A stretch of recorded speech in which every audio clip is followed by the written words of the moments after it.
Name's Jack Rollins. Been running loads up and down I-70 more years than I like to count. Folks think once you've logged enough miles, seen enough scales and truck stops, nothing surprises you anymore. But the road's funny like that. It waits till you're just comfortable enough, then throws you something sideways. I've always said, experience don't mean immunity. It just means you know faster when something's going wrong. That morning was straight out of routine. I picked up a load of food-grade plastic barrels outside St. Louis, headed west to a warehouse in Denver. Simple reefer haul, dry freight, no tight schedule, no weather warnings. Rig was solid. I just had the brakes looked at in Effingham and the oil was fresh. Rolling west through Kansas, flatlands wide open, cruise locked at 68. Sun was coming up clean, no haze, no wind, just me and a couple of cattle haulers spaced out on the horizon. I'd been through this stretch plenty. Kansas has a way of playing tricks on you if you're tired. Nothing but silos, fields, and distant grain elevators that never seem to get any closer. But I wasn't tired. Slept good at the rest area outside Topeka, full tank, hot coffee in the cup holder. CB was quiet, just static and a couple of muffled weather checks from guys heading east. About 30 miles west of Salina, just past one of those little exits that ain't much more than a grain bin and a post office, I saw something up ahead that made me ease off the throttle. Pair of hazard triangles on the shoulder, placed nice and even, maybe 20 yards apart. That usually means one thing. Some poor bastard broke down and went walking for help. It wasn't uncommon, especially with the heat starting to climb. Figured it might be a reefer overheating or a dry van with air issues. You don't leave triangles unless you want help, or at least want other drivers to keep their distance. Slowed down some, craned my neck looking for a rig, but didn't see one right away. There was a gravel turnoff about 50 feet past the second triangle, led off into what looked like farm property. No gate, just two old posts and a cattle guard sunk into the ground. The tire tracks going in were fresh. I could see the scuffs on the gravel where something heavy had turned off not long ago. Now, I ain't the kind of guy who ignores another driver in trouble. We all know the feeling of a compressor giving out in the middle of nowhere, or a belt snapping with no parts store in sight. So I pulled off onto the shoulder, hazards on, grabbed my hat, and stepped out to take a look. Didn't see smoke, no sounds, no busted trailer or puddles of coolant. Just those triangles and that quiet gravel road stretching past a stand of cottonwoods. There wasn't any signage, no mailbox, nothing that said private or keep out. Just a wide open sky and the smell of sun on dirt. I walked a little ways down, maybe 50 yards, boots sinking just a touch in the soft spots. Flies buzzing around, the kind that bite your neck even through the collar. About 100 yards down, behind that tree line, I caught sight of a vehicle, not a semi, but an old Ford pickup, tan or beige maybe, hard to tell with the dust caked on it. Driver's door hung open, engine idling low, sounded like it had a bad plug or two. One of the triangles was leaned against its rear bumper, like it had been tossed there and forgotten. Something about that didn't sit right. See, if you're in trouble, you leave your triangles where folks can spot you. You don't scatter them up by the highway and then hide your truck out of view unless you're up to something else. Maybe it was a farmer's rig, but then why leave the triangles out on the interstate? That ain't protocol. And what kind of breakdown makes you walk up to the road just to leave signs but not flag anyone down? I stood there a minute watching, listening. Nothing but that sick-sounding engine, some birds chirping in the trees. No movement, no voice calling out, no hands waving. Couldn't even tell if anyone was in the cab. I walked a little further, slower now. Didn't want to spook whoever was in there, if anyone. Just as I got close enough to see through the windshield, empty, I felt a weird tingle on the back of my neck, like someone was watching. I turned slow, scanned the tree line, then the field behind the ditch. Nothing, just weeds and sun. Still, I'd seen enough to know I didn't like the look of this. No tools, no sign of a repair job, no busted tire, nothing hanging from the hood. Just an idling truck in a lazy setup meant to catch a trucker's eye. Felt more like bait than a breakdown. I turned around, headed back toward my rig, figuring I'd roll slow and maybe radio it in once I got a better signal. I hadn't gone more than 10 steps when I spotted something new. Another pickup, this one darker, parked up near the turnoff closer to the road. I swear it hadn't been there when I got out. My rig was still in sight, sitting pretty on the shoulder, but now this second truck was between me and it. That did it. I didn't like the odds of what was going on here. 2 vehicles, one hiding out with hazard markers like a trap, the other parked like it was keeping lookout. Still, no people, no movement. I didn't carry a sidearm, too much hassle with different state laws, but I did have a heavy mag light in my back pocket and a Leatherman clipped to my belt. Not much, but better than nothing if it came to it. I angled off to the side, cut through the ditch and into the scrub, circling wide instead of heading straight back. If someone was trying to get between me and my rig, I wasn't walking into it blind. Something was wrong out here, and I was starting to feel like I wasn't the one doing the observing anymore. I kept low, not crouching like in some movie, just walking with a purpose through the short brush, using the angle of the ditch and a few scrubby mesquites for cover. The second truck still hadn't moved. It sat there like it belonged, like some local checking fence lines. But that's not how Kansas folks act. Out here, if someone sees you walking around their property, they call out or honk or wave a hand. This guy didn't do any of that. Just sat in the cab with the window half down and that slow, parked stare. I looped around wide, maybe 70, 80 yards off the gravel path, coming at my rig from a diagonal instead of a straight shot. The sun was behind me now, casting shadows across the ditch, and I stayed on the higher side, just in case I needed to drop down. Every step I took, my boots made a soft crunch that felt too damn loud in the quiet. Wind had picked up a little. I could hear it brushing the weed in the distance. When I finally got within clear view of my trailer, something hit me in the gut.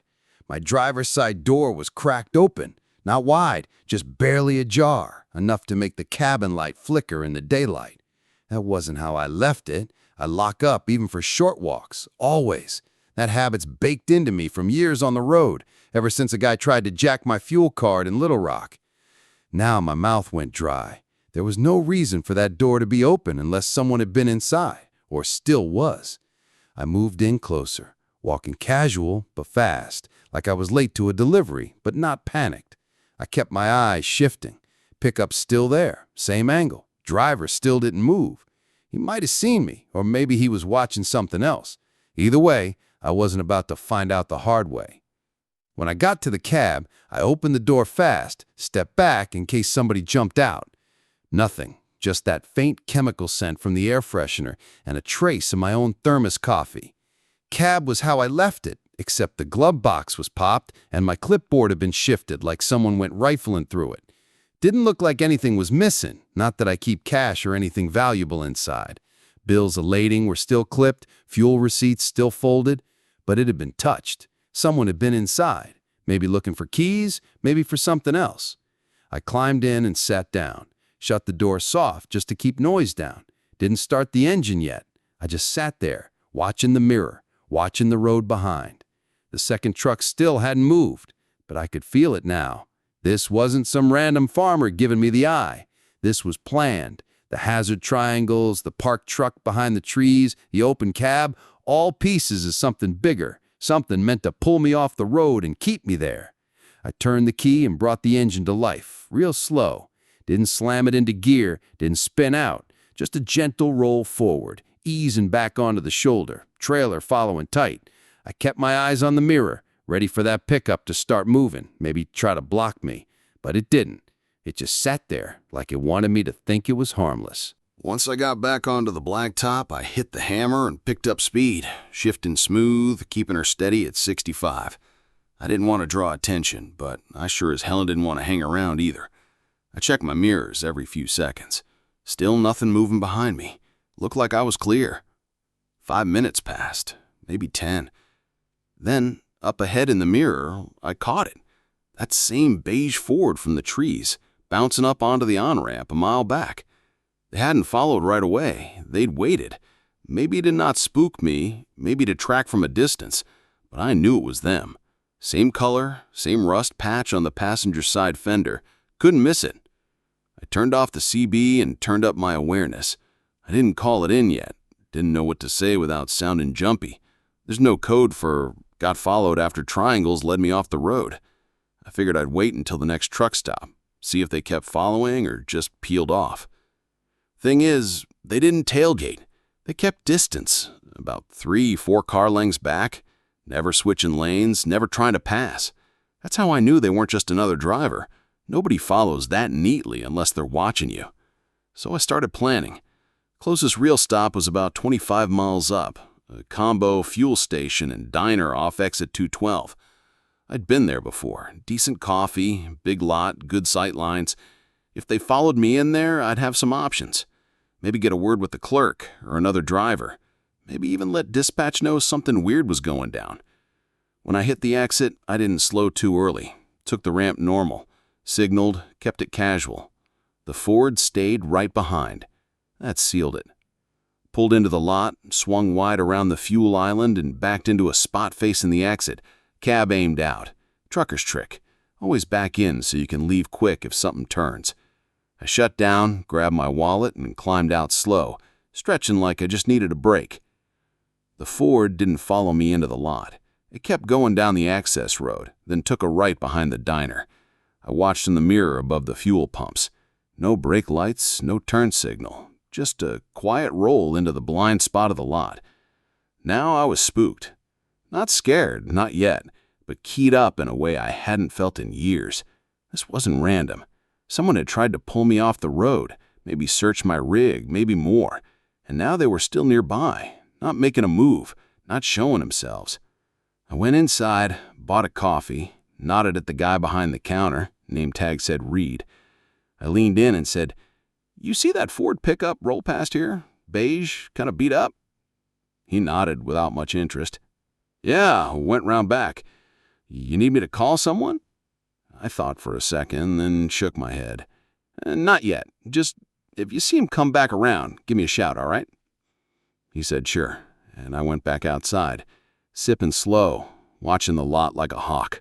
Figured I'd wait, maybe give it 15, 20 minutes. If that truck showed again, I'd have to make a decision. Stay and confront, or roll out and lose them another way. Either way, I knew now I'd been marked for something, and it started with those damn triangles. I sat in the cab, sipping gas station coffee that tasted like it had been sitting since sunrise, watching the mirrors. 10 minutes passed, then 15. The Ford didn't come back around, not that I saw. I started to think maybe they were just casing the rig, maybe looking for easy access to a trailer load they could offload later. Seen that kind of thing happen? Crew marks a truck, waits till it's parked overnight somewhere quiet, and then guts it for whatever's inside. But this wasn't a high-value load, just empty barrels. Nothing you'd risk jail time for, and sure as hell not worth a chase. So I started wondering if maybe it wasn't about the freight at all. I got out, walked the perimeter of my rig slow, like I was just doing a tire check. Didn't touch anything yet, just eyes first. Everything looked normal. Seals intact, lock still on the back latch, glad hands clean, airlines tight. No cut wires, no scuff marks, no signs of tampering. But I still didn't like it. Something about the glove box being opened earlier, the way they let me go. It felt like they were waiting for something. I pulled out my phone and checked my company app. No messages, no weird route changes. Then I clicked over to my GPS logs and took a screen grab of my last location before I stopped. Figured if this went sideways later, I'd want a clean record showing where I was, what time, how long. Didn't trust coincidences anymore, not after the triangles. About 20 minutes in, another truck pulled in next to me. Flatbed out of Texas, old Kenworth with half the chrome fallen off. Driver hops out, older guy, big belly, greasy ball cap. He looked over. You look like you're waiting on trouble. I half smiled. Not waiting, watching. He nodded like he got it. I ever tell you about the time I got boxed in near Tucumcari by 3 kids in a minivan? I shook my head. No, but I bet it starts with something stupid and ends with something worse. He chuckled. Always does.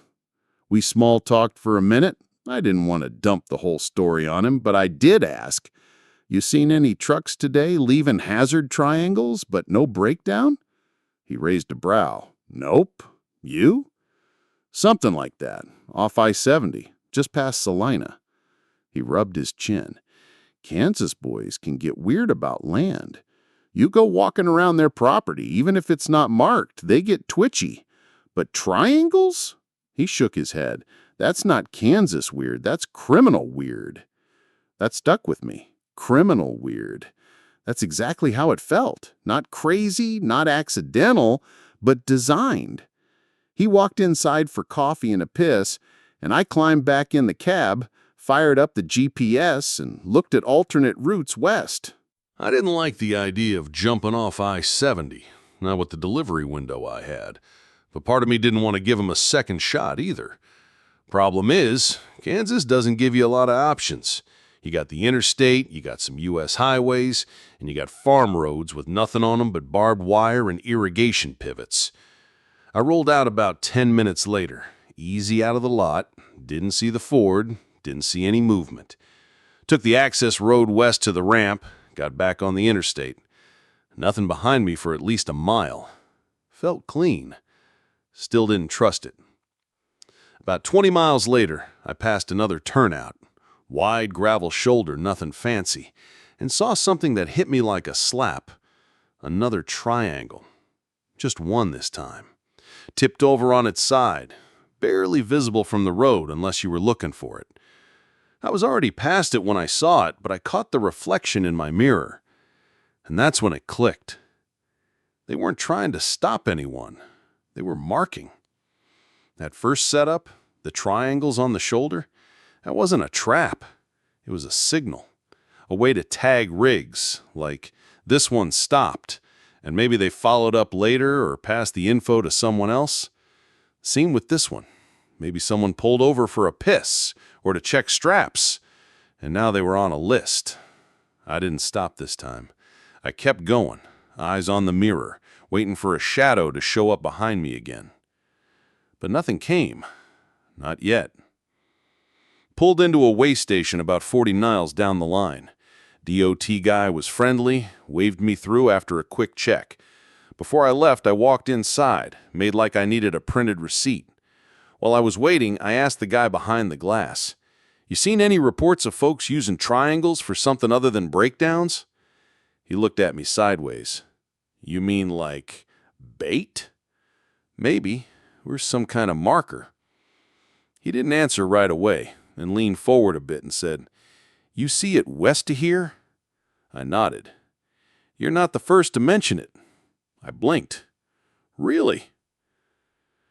Couple drivers said they saw triangle setups, but no trucks.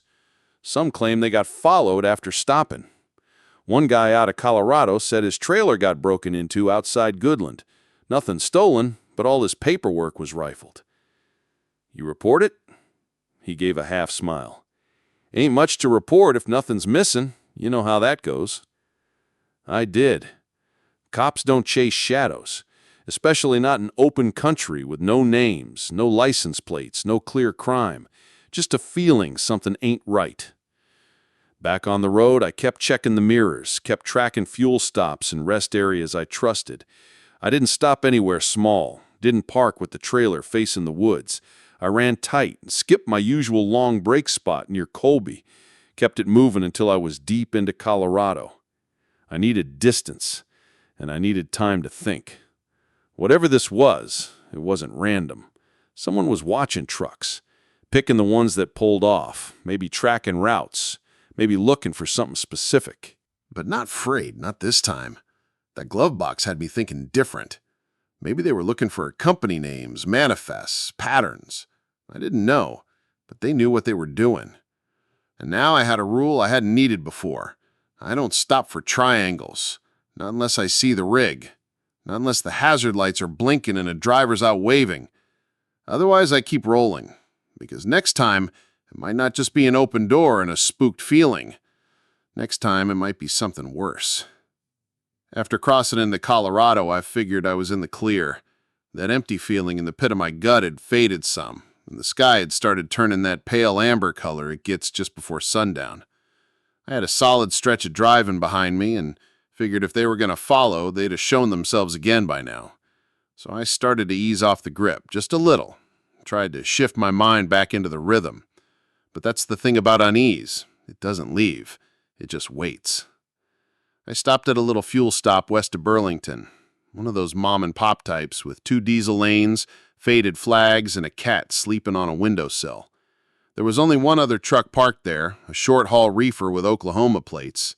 Nobody around it. I pulled in slow, filled up, went inside for a coffee and to stretch my back. The place was quiet. The guy at the counter looked half asleep, TV on low in the corner, playing some high school football rerun from last season. I paid cash, habit. Ever since Memphis back in 17 when my card got skimmed at a Pilot, I don't swipe at small places unless I have to. Walked back out, sipping burnt coffee, and took a look at my rig. Something wasn't right. It took me a second to catch it. One of the trailer doors, the left one, had a smudge near the latch. Grease, maybe? I walked closer. It wasn't just a smudge, it was a faint handprint. Somebody had touched the door while it was clean. My trailers don't stay spotless for long, but I'd had this one washed in St. Louis before pickup. That smudge was fresh. The lock was still in place, but I checked it anyway. Solid. Seal still hanging where it should, but I knew what I saw. Someone had been testing it. Not a break-in, not yet, but maybe a probe, a check. See if it was alarmed, see if it was real freight or just junk. I looked around, fast. Empty lot, reefer still parked. I walked over, circled it slow. No one in the cab, engine off. Could have been parked there since morning for all I knew. I didn't see any other vehicles, but that feeling was back, tight and low in my spine. I climbed back into the cab and locked the doors. Didn't even bother finishing the coffee. I just sat, watching the mirrors, engine running now. I thought about calling dispatch, but I knew what they'd say. If nothing's missing and you're safe, keep moving. Let us know if it escalates. Corporate doesn't care about maybes. They care about late loads and DOT logs. I rolled out slow, back onto the highway, sun setting hard in my mirrors now. I turned west and kept rolling. Figured I'd make it to Limon, maybe park at the TA there for a few hours if nothing else spooked me. But 20 miles out, just as dusk was settling in, I noticed a truck behind me. 2 headlights, low and steady. Not close, not far, just hanging. No trailer, just a bobtail. Could have been coincidence. Could have been anyone. But it was the way they moved when I changed lanes, matching pace, keeping just out of reach, that told me it wasn't random. I eased back to 63, then jumped to 68. They matched. I signaled off onto a rest pullout. Not a real exit, just one of those little loops off the shoulder with a trash can and a picnic table. No lights, no people.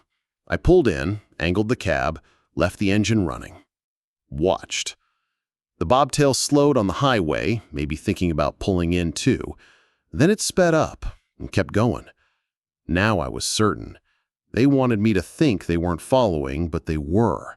That triangle setup was just the first part of something bigger. I wasn't carrying anything worth hijacking, so maybe this wasn't about freight. Maybe it was about me.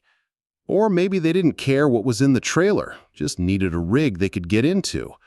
Strip it for parts, use it for a loadout job. Could be anything. I got out, walked a tight perimeter again. Nothing wrong, but the feeling wouldn't shake. I went back in, sat with the engine idling, radio off, just the ticking of the dash clock in my ear. I kept thinking, who the hell follows a rig for 2 states, doesn't make a move, just circles and watches? Someone patient, someone organized. I left that pullout fast and didn't stop until Limon. pulled into the TA, parked under the lights, nose out like always. Lot was half full, and I took comfort in the clatter and noise of a dozen other trucks settling in for the night. I walked inside, grabbed a bite from the hot case, 2 corn dogs and a bottle of Coke, and sat by the window. I had a clear view of my rig from there. I watched, and I waited. A little after 10, the bobtail came back. Drove slow through the lot, one loop, then another. Didn't stop, just cruised through like they were looking for someone or something. I got a good look at the driver this time. White guy, maybe early 30s, beard, cap pulled low. Couldn't see the plates, but it wasn't a truck I recognized from the highway crowd. No markings, no company logo, plain as day and just as empty. He drove out the back exit and disappeared onto the service road. That was it for me. I knew now. They weren't done. They'd try again. Maybe at the next stop, maybe while I was sleeping. I went back out, checked the lock again, double-checked the latch on the passenger door. Then I made a choice I don't make often. I skipped my rest and pushed west straight through the night. Didn't matter if I hit fatigue limits, didn't matter if I had to fudge the logbook. I wasn't staying put long enough for them to get bold. I figured I'd rather take my chances with DOT than wake up to an open trailer and a dead GPS unit. Out there, some risks feel worth it. Because I knew one thing for sure. They weren't just watching. They were waiting for the right moment. And I wasn't going to give it to them. I hit the westbound ramp out of Lyman and drove into the dark like I had somewhere urgent to be, even though I didn't. I just knew I wasn't about to sleep there and let them catch up. That bobtail wasn't following me when I rolled out, at least not that I could see, but I didn't trust the quiet. Highway was empty, stars high and sharp over the plains, no semis, no four-wheelers, just me and the blacktop humming under the tires. Couple hours in, my body started pushing back. You can only run on nerves and gas station corn dogs so long before the fatigue hits, but I forced myself to keep the rhythm. Sip of water, deep breath, left hand on the wheel, right resting near the CB even though I hadn't keyed it all night. Wasn't in the mood for chatter. I just needed to get through. Around Deer Trail, I saw taillights up ahead, red and low, bouncing in that soft way older suspensions do. I eased off the throttle, checked the mirrors. No one behind me still. As I got closer, I saw it wasn't a rig. It was a van, white, no markings. Looked like an old cargo unit, maybe a Chevy Express. It was drifting just under speed limit. No signals, no plate lights. I passed on the left, slow, trying to get a look without making it obvious. No side windows, blacked out rear glass. Whoever was driving kept their head down or back in the shadows. I couldn't see their face, but as I passed, I saw something that twisted me up. A hazard triangle, lying sideways in the back, wedged against the door. Not secured, not in a case, just thrown in like an afterthought. Now my hands went cold. I pushed back to 68 and held steady. My gut was screaming that this wasn't coincidence. Maybe they'd changed vehicles. Maybe it was someone else, part of the same crew. Whatever the case, that triangle didn't belong in a van unless you were out here playing games with truckers. They didn't follow, at least not close. I kept moving, made it past Bennett, then into the outskirts of Aurora. The lights started to show on the horizon, and I knew I was close to the drop yard. The plan now was simple. Get the load secured, drop the trailer, and get somewhere with real people and surveillance cameras. The yard was tucked behind a shipping depot off Tower Road. Big gravel lot, chain link fence, keypad entry. I punched in the code, swung the rig around back, and eased into position.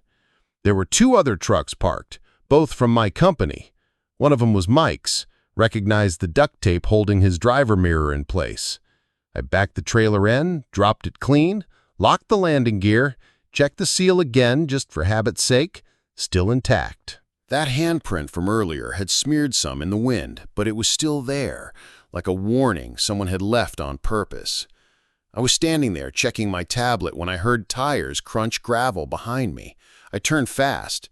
It wasn't a truck. It was that same white van. Headlights off, crawling into the lot like it belonged. I stepped back behind the trailer, hand on the maglite in my side pocket. No weapon, but heavy enough to do damage if I had to. The van stopped about 30 feet from me, engine idling soft. No one got out. I couldn't see the windshield clear, not from that angle. I just waited. Whole thing lasted maybe 20 seconds, but it felt longer. Then it backed out, slow, turned around and rolled off down the service road without a word. I stood there, breathing hard, trying to figure out what the hell I'd just witnessed. Whoever they were, they knew where I'd be. I wasn't guessing. I was calculated. Maybe they'd been tracking me longer than I thought. Maybe someone saw my drop sheet. Or maybe I've gotten tagged back at that first stop when I got out to check the triangles. RFID? GPS? Hell, I don't know. These days, you touch the wrong pallet and someone's watching. I didn't feel safe. Even with the yard lit up and other rigs parked nearby, I felt exposed, vulnerable, like I was one step behind something I couldn't name. I climbed into the cab, locked up, and called dispatch. Didn't sugarcoat it. Got a white van tailing my route, same one that showed up at the drop yard. Don't know what they want, but it ain't normal. The night guy, Brent, was half awake on the other end. You sure it's the same one? Same make, same busted rear light, hazard triangle in the back. You tell me. He was quiet a second. You want me to flag it with safety? Flag it with whoever's got authority to care. I'm done playing dumb about this. He typed something. I could hear the keys. All right, noted. Maybe park off-site tonight, huh? I was planning on it. I hung up. Didn't say thanks. Didn't feel like it. I rolled out of the yard and hit the pilot on the other side of the freeway, parked under the lights, backed tight to a fence so nobody could get behind the cab. Sat there with the curtains half drawn, engine off, dome light on dim. Watched every car that passed through the lot. No van. Not yet. I didn't sleep. Not real sleep, just nodded off in 20-minute spurts, always waking up to check the mirror or crack the curtain. My logbook was wrecked, my eyes burned, and I was done pretending it'd all blow over. The triangle, it was never about someone broken down. It was a lure, a flag, maybe to test who stops, maybe to mark who's worth watching.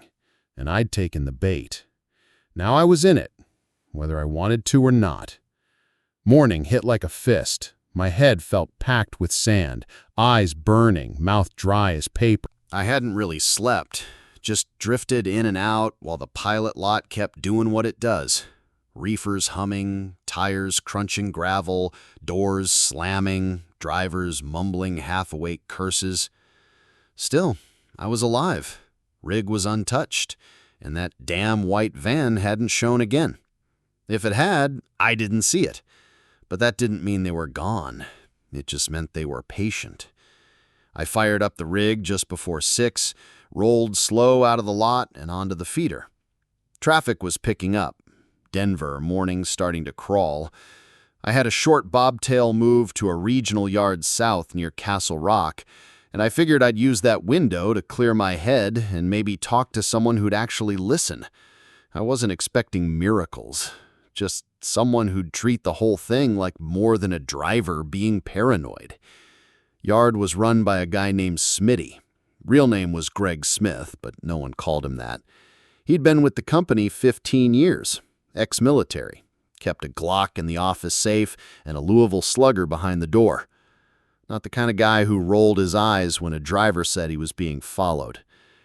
When I pulled in, he was outside having his usual energy drink and smoke, watching a flatbed get loaded. He squinted at me. "You look like crap, Rollins." I climbed down. "Appreciate the honesty. You busy?" "Depends. You bringing me a problem?" "I think someone's been tailing me since Kansas." He raised a brow. "Like DOT?" "No. Like the kind that sets up fake breakdowns and shows up at your drop yard after midnight." That got his attention. We went inside, door shut behind us, AC humming like a bad tooth. I told him everything. Triangles on the shoulder, no rig, old Ford parked behind trees, glove box rifled, handprint on the trailer, bobtail following through Colorado, white van showing up at the yard. He listened, didn't interrupt much, just nodded, leaned back in his chair, arms crossed. When I was done, he said, "You report any of this to law enforcement?" No plate numbers, no names, just a bad feeling and a string of weird. Bad feeling's enough for me. He stood up, walked over to a locked cabinet, pulled out a small black case, opened it. Inside was a hard-wired GPS tracker. We've had guys get hit before, usually cargo theft crews. Sometimes they're just testing doors. Other times they tag you and wait until you're parked somewhere quiet. I stared at the tracker. You think I've been tagged? Maybe not anymore. If they already got what they need, they'll wait. But if you're still a target, you're going to want to know. We walked back out to the truck. He crawled under the frame with a flashlight while I held the creeper steady. Took 10 minutes, but we found it. Tucked up behind the rear axle. Magnet mounted. No bigger than a deck of cards. Painted black. He pulled it off. Handed it to me. Whoever dropped that wasn't in a hurry. This ain't some cheap Amazon tracker. That's pro-grade. Probably updates every 10 seconds. Someone wanted to know exactly where you are at all times. I held it in my hand, thumb running over the casing. No markings, no numbers. Just a black box and too many questions. Smitty nodded toward his shop. Want me to smash it? I shook my head.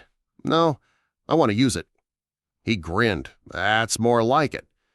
We strapped it to the frame of one of the company's junk trailers, a retired unit that sat behind the warehouse collecting dust, parked it 3 blocks over in a storage lot. If they were still watching the signal, they'd see the truck sitting still all day. Maybe they'd come sniffing, maybe they'd lose interest. Back in the office, I called dispatch again. Brent wasn't on shift. This time it was Marcy. Sharp gal, didn't miss much. I told her what we found. She said, "You serious?" "I'm looking at the tracker right now." "Jesus." "Okay, I'll flag it with risk. You file a safety report?" "Typed it up, already sent." There was a pause. We've had some thefts, mostly electronics near Kansas City, but nothing like this. "It's not cargo they're after," I said. "Not just that. They want something else." "Like what?" "I don't know. Data, routes, driver habits, who stops, where they park, something that lets them pick easy targets." "All right," she said, tone shifting from surprise to focus. "You off duty?" "Yeah, I'm grounded till further notice. Company's order." "Good. Don't go anywhere alone. Don't sleep in the truck tonight." "Didn't plan on it." Hung up. Smitty handed me a cup of that office sludge he calls coffee and leaned against the file cabinet. "You think they'll come looking for the tracker?" I nodded. "Maybe. If they're careful, they'll wait. If they're sloppy, we'll know soon." That afternoon, I stuck around the yard, helped a new guy back into the dock, went over tire pressure charts for his inspection checklist. I didn't feel like going home yet. Didn't trust it. I parked my pickup right next to the office window, kept the blinds cracked just enough to see out. Night came. No van, no bobtail, just the hum of reefer units and the flicker of security lights. But around 3 a.m., the motion sensor tripped on the storage lot camera. One figure, hoodie, dark jeans, no bag, just walking slow along the row where we'd stashed the trailer. Didn't try to break in, just looked. Flashlight underhand. Moved like he knew what he was looking for. Then he left. Didn't steal, didn't tag, just confirmed. We didn't chase him. Didn't call the cops either. Nothing to pin him on. But I watched that footage 5 times and burned it to a thumb drive. Next day, I sent it to Marcy. And I told her one more thing. Whatever this is, it's organized. Not some punk crew looking to jack TVs off a pallet. This was methodical. Cold. Like they were scanning the whole system for patterns. Which rigs respond to hazard signs? Which ones don't? Who gets out? Who calls it in? Who's easy to distract? I'd been tested, and I failed. Stopped when I shouldn't have. Got close when I should have rolled on. And now I was marked. If not for theft, then for something else. But they made one mistake. They showed me how the game works. And now I was watching too. I stuck around the Castle Rock yard for another full day. Didn't move the rig, didn't log a mile. Just kept my boots on the gravel, eyes on the gate, waiting to see if that van or anyone tied to it would swing back around. But nothing happened. Not during the daylight, anyway. Maybe they figured out the tracker was feeding bad info. Maybe they knew I knew. Either way, I didn't sleep in the cab again. Got myself a motel room off I-25, one of those older ones with faded signs and a front desk that smelled like microwaved soup. First thing I did when I got in the room was push a chair under the doorknob and pull the curtains tight. Didn't even turn on the TV. I just sat at the little desk with the lamp on and stared at the blank wall for a while, thinking it through. Next morning, I walked into dispatch in person. Marcy was there, coffee in one hand, reading glasses low on her nose. She looked up. "You okay?" "Not really." She nodded. "Want to come sit down?" I did. We talked for almost an hour. She said they'd flagged the incident officially. Insurance was aware, risk department too. There wasn't much else to do without a plate or a face. We can't prove they did anything illegal, she said, and until they do, it's just a threat without teeth. I told her that didn't mean it wasn't real. She agreed. Then she said something I didn't expect. "We're going to start reviewing triangle stop procedures. Might send out an advisory. No more pulling off unless there's an actual disabled vehicle in sight." I raised my eyebrow. "You think others been hit?" 2 other drivers reported unusual roadside triangle placements this month. One in Missouri, one out in western Kansas. No damage, no theft, just strange setups. So I'm not the only one. Nope. I leaned back in the chair. I should have felt better. Validated, at least. I didn't. I felt tired, like the job had changed without telling me. Or maybe I had. I told her I was taking myself off the road for a bit. She didn't push back, said I had the time banked and the miles to spare. So I left. Next few weeks I kept it local, did a couple short warehouse runs, nothing that took me more than 100 miles from home base. Saw the same guys at the dock, same forklifts, same bad coffee in the break room. It felt safer, sure, but it also felt smaller. The road had always meant something to me. Space, freedom, that straight-line quiet no town could match. But after what happened out on I-70, it felt like I'd been forced to look behind the curtain, like I'd seen a version of the job I wasn't supposed to. It wasn't about fear. I've had my share of sketchy moments. Guys trying to rip straps at night, weirdos knocking on the cab at rest areas. One time I even caught a guy siphoning diesel while I was asleep.